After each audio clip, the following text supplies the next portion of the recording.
Black soil.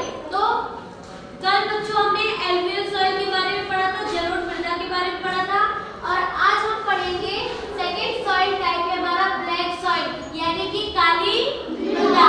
तो देखो बच्चों, जो काली मिट्टी की जो बनावट होती है ना, उसका जो फॉर्मेशन होता है वो volcanic rock and lava flow से होता है। वोल्केनिक रॉक मतलब जो ज्वालामुखी चट्टानें होती हैं उनके कारण ये ब्लैक सॉइल बनता है। जब भी ज्वालामुखी यानी वोल्केनो का इरप्शन होता है तो उसमें से बहुत सारी मैग्मा बाहर निकलती है, और जब वो मैग्मा ठंडी हो जाती है तो वो रॉक में बदल जाती है, यानी पत्थर में बदल जाती है, और हवा चलने से या फिर बारिश के कारण या फिर पानी के कारण उसका इरप्शन होता है, उसका क्षरण होता है, और जब हवा अपने साथ उसको बहाकर अलग अलग जगहों पर ले जाती है तो वहाँ पे वो जो भूमि है उस मृदा का, उस मिट्टी का निर्माण उस तरीके से हो जाता है। तो इतनी चीजें आपको क्लियर हुई? Yes ma'am. अब देखो बात करते हैं कि काली मिट्टी कहाँ-कहाँ पाई जाती है, उसकी किस-किस लोकेशन पे।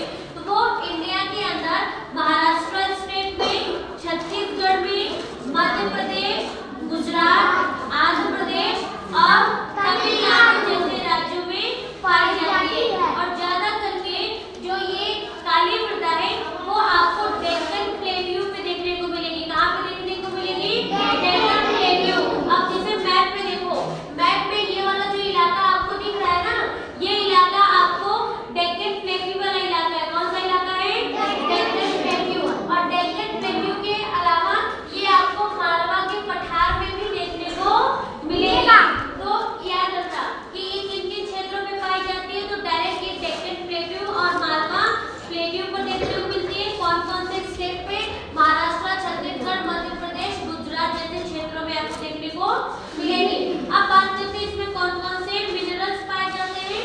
तो बच्चों ध्यान रखना, इसमें लाइमस्टोन यानी चूना, आयरन यानी कि लौ, मैग्नीशियम, पोटाश जैसे मिनरल्स इसमें देखने को मिलते हैं। और उसके अलावा इसमें कौन-कौन सी कमी होती है, तो आपको याद रखना है फास्फोरस, नाइट्रोजन जैसे ऑर्गेनिक मैटर की इसमें हमें क्या देखने को मिलती है? कमी देखने को मिलती है। उसके अलावा इसका दूसरा नाम क्या है? तो ब्लैक कॉटन सॉइल। किस नाम से जानते हैं? Black cotton soil. और ब्लैक कॉटन सॉइल्स के अलावा हम इसको रेगुर नाम से भी जानते हैं। किस नाम से जानते हैं? रेगुर नाम से भी हम इसको जानते हैं। देखो ये जो काली मिट्टी होती है ना, इसमें कपास की खेती यानी जो कॉटन की खेती बहुत अच्छी तरीके से होती है। कॉटन की पैदावार बहुत ज्यादा होती है, इसीलिए इस मिट्टी को हम जनरली ब्लैक कॉटन सॉइल के नाम से भी जानते हैं। अब बात करते हैं इनमें कौन-कौन सी फसलें ज्यादा उगाई जा सकती हैं।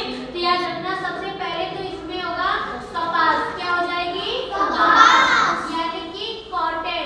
और कॉटन के बाद इसमें जितने भी तिलहनी वाले ना, जितने भी तिलहनी वाले पौधे हैं वो बहुत ज्यादा मात्रा में उगाई जाएगी। तिलहनी में जैसे आप मूंगफली ले लो, तिल ले लो, है ना, सूर्यमुखी का पौधा हो गया, सूर्यमुखी के बीज हो गए, वो सारे जिनसे तेल अच्छी मात्रा से निकलता है, सरसों वगैरह वो सब बहुत ज्यादा मात्रा में उगती है।